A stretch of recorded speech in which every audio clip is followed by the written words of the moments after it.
Welcome to my channel classes by Sunita ma'am. सभी बच्चों का हिंदी की क्लास में स्वागत है। बच्चों, आज इस वीडियो में हम समझेंगे कि अलंकार से किस प्रकार से प्रश्न पूछा जा सकता है और किस प्रकार से आप उसका उत्तर अपनी कॉपी में लिखेंगे। बहुत से बच्चे याद तो कर लेते हैं, लेकिन जब वो कॉपी में लिखते हैं तो सही नहीं लिखते हैं। लिखने का सही तरीका क्या है? बच्चों, याद करना भी बहुत ज़रूरी है और उससे भी ज़रूरी है कि आप उसको अच्छी तरह से कॉपी में लिख लें, क्योंकि अगर आपने याद कर लिया और कॉपी में सही नहीं लिखा तो आपको पूरे अंक नहीं मिलेंगे। तो आज हम इस वीडियो में यही देखेंगे कि हमें कितना लिखना है, क्योंकि हमें समय का भी ध्यान रखना है, क्योंकि हिंदी का पेपर बहुत बड़ा होता है। आप कितना लिखें जिससे कि आपके बहुत अच्छे अंक आएँ। और सबसे पहले ये जान लो कि आपकी कक्षा 10 में कितने अलंकार आपको पढ़ने हैं। तो बच्चों, कक्षा 10 में 3 अलंकार हैं जो आपको समझने हैं। पहला है उपमा अलंकार, दूसरा रूपक अलंकार और तीसरा उत्प्रेक्षा अलंकार।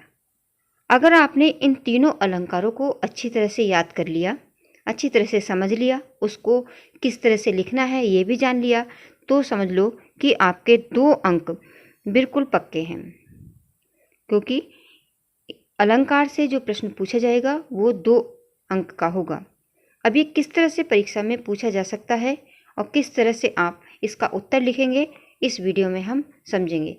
तो बच्चों, वीडियो को बिल्कुल पूरा देखिए, वीडियो को रोक करके स्क्रीनशॉट लीजिए और जितना इसमें समझाया जा रहा है उतना ही आप याद करिए और याद करने के बाद उसको लिखिए और लिखने के बाद देखिए कि आपका इतना लिखने में कितना टाइम लगा।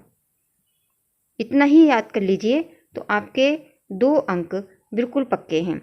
अब जानते हैं कि किस तरह से आपसे बोर्ड परीक्षा में प्रश्न पूछा जाएगा। तो देखिए बच्चों, लिखा है उपमा अथवा रूपक अलंकार का लक्षण उदाहरण सहित लिखिए। तो यहाँ पर जान लो कि इसमें 2 अलंकार हैं, एक है उपमा, दूसरा है रूपक, बीच में लगा है अथवा। तो इसका मतलब है बच्चों कि आपको एक ही अलंकार का लक्षण और उदाहरण लिखना है। अब लक्षण ना लिख करके आपको परिभाषा आ सकती है कि उपमा अथवा रूपक अलंकार की परिभाषा उदाहरण सहित दीजिए। अच्छी तरह से प्रश्न को समझ लो। आपको 2 दिए हैं, उपमा अलंकार और रूपक अलंकार, इसमें से आपको एक करना है। अब आप किस तरह से इसका उत्तर लिखेंगे ये हम अभी देखते हैं। बच्चों, इन अलंकारों को बहुत ही अच्छी तरह से विस्तार से हमने पिछली वीडियो में समझाया है। आज इस वीडियो में केवल हम ये जान रहे हैं कि हम परीक्षा में किस प्रकार से लिख कर आएंगे, कितना लिख कर आएंगे। बच्चों को वो शब्द ही नहीं पता है कि हम कौन से शब्द किस तरह से लिखेंगे जिससे आपका समय भी बचेगा और आपको पूरे अंक भी मिलेंगे। देखिए बच्चों, ये जो प्रश्न आया है कि उपमा और रूपक अलंकार का लक्षण और उदाहरण सहित दीजिए। आपने इस प्रश्न को पढ़ा, इस तरह से परीक्षा में आया, तो जान लो कि आपको एक अलंकार की परिभाषा और उदाहरण लिखना है। अब सबसे पहले अगर उपमा आपको याद है तो आप उपमा का लिखिए, उपमा अलंकार। तो किस तरह से लिखेंगे? आप इस तरह से जो भी प्रश्न है प्रश्न नंबर डालेंगे और जो अलंकार आप करने जा रहे हैं उसका इस तरह से नाम डालेंगे, उपमा अलंकार। इधर आपने प्रश्न नंबर डाल दिया और लिखेंगे उत्तर। अब उसकी लिखेंगे यहाँ पर परिभाषा। परिभाषा बच्चों जरूर लिखना है। जहाँ पर, अब क्या परिभाषा है इसकी? जहाँ पर किसी वस्तु या व्यक्ति की, अब देखिए उपमेय शब्द आया है तो उपमेय को हम काले पेन से लिखा है, इन्होंने ब्रैकेट में बंद किया है ताकि साफ दिखाई दे, एग्जामिनर को बिल्कुल साफ दिखाई दे कि आप क्या कहना चाह रहे हैं।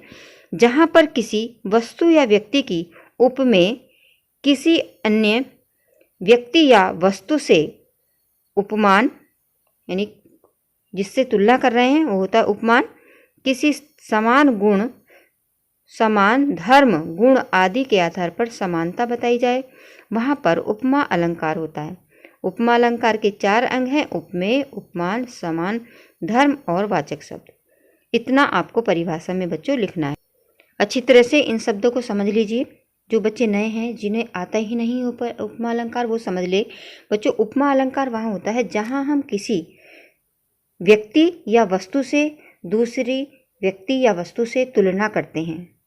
ठीक है, अगर आपको विस्तार से जानना है तो इस वीडियो के डिस्क्रिप्शन में अलंकार की जो प्लेलिस्ट है वो दी गई है, वहाँ से आप विस्तार में अलंकार को समझ लें। इस वीडियो में केवल हम इतना ही जान रहे हैं कि आप लिखेंगे कितना। तो बच्चों, आपको इतना ही लिखना है और अच्छे अंक प्राप्त करने हैं।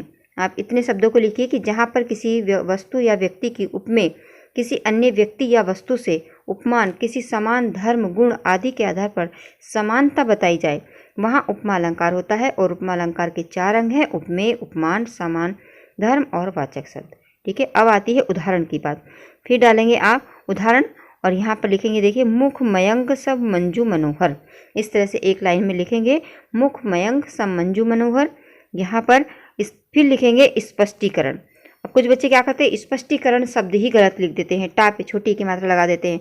तो इस शब्द को भी अच्छी तरह से समझ लो कि आपके जो है मात्राएं भी सही लगी हों। स्पष्टी बड़ी की मात्रा लगेगी, स्पष्टीकरण।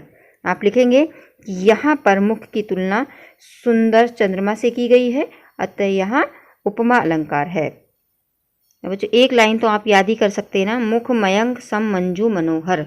इस लाइन को याद करिए, उदाहरण आपका याद हो गया। और इस तरह से आप स्पष्टीकरण नहीं लिखेंगे तो आपको पूरे नंबर नहीं मिलते हैं।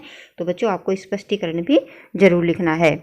अगर आप उपमा अलंकार को नहीं लिखना चाहते हैं तो आप रूपक अलंकार को लिखिए, क्योंकि अथवा है, दोनों में से एक को करना है। अगर आप रूपक अलंकार की परिभाषा लिखेंगे तो इस तरह से लिखिए, यहाँ पर डालिए, यहाँ पर परिभाषा शब्द लिखिए, परिभाषा, और लिखेंगे जहाँ उपमेय पर उपमान का भेद रहित आरोप किया जाता है, अर्थात जहाँ उपमेय और उपमान में कोई भिन्नता प्रदर्शित न की जाए, वहाँ रूपक अलंकार होता है।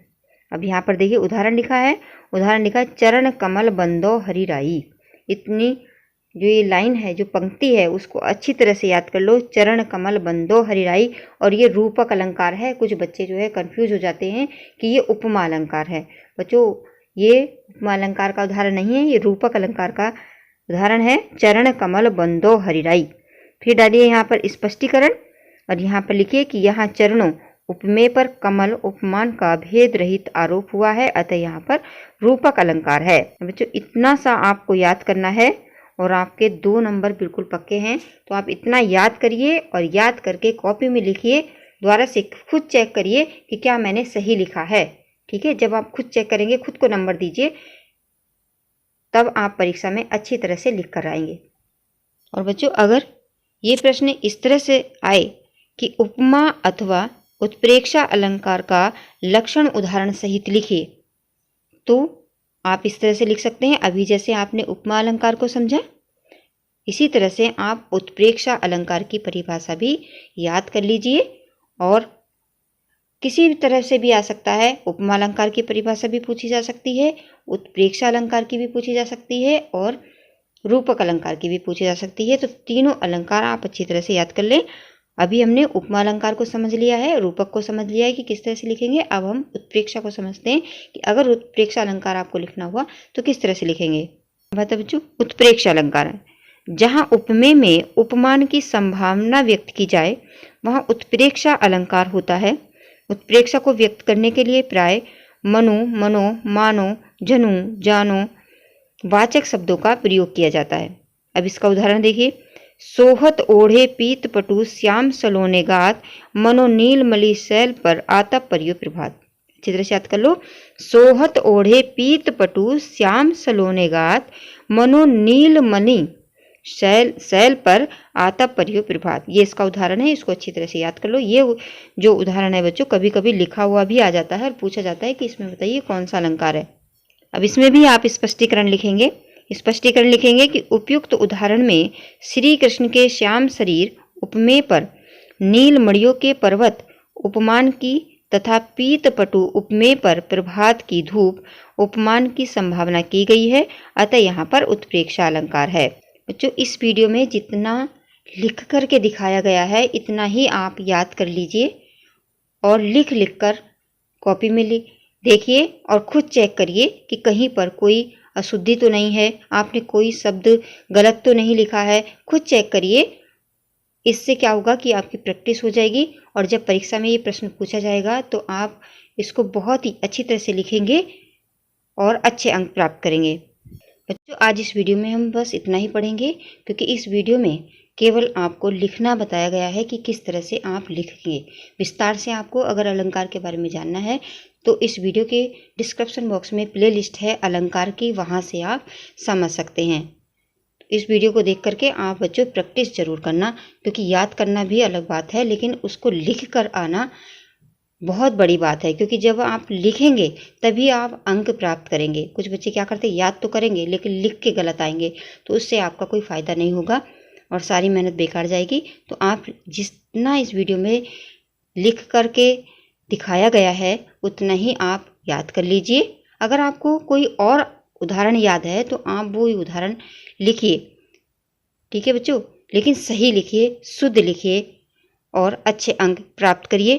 और अगर वीडियो को समझ में आ रही है तो कमेंट बॉक्स में ज़रूर बताइए कि आप लिख करके प्रैक्टिस जरूर करेंगे और अच्छे अंक प्राप्त करेंगे, ठीक है बच्चों। और इस वीडियो को देखने के बाद अपने मित्रों के साथ ज़रूर शेयर करें, ताकि इस वीडियो का लाभ सभी बच्चों को मिले। और जो चैनल पर नए हैं वो चैनल को सब्सक्राइब करें, साथ में घंटी है उसको भी प्रेस करें, ताकि अगली वीडियो का नोटिफिकेशन सबसे पहले आपके पास पहुँचे। क्योंकि हम इस चैनल के माध्यम से जो भी बच्चों की समस्याएँ हैं और किस तरह से वो प्रश्नों को लिखेंगे, किस तरह से याद करेंगे, उन सभी समस्याओं को सुलझाने का प्रयास करेंगे। धन्यवाद।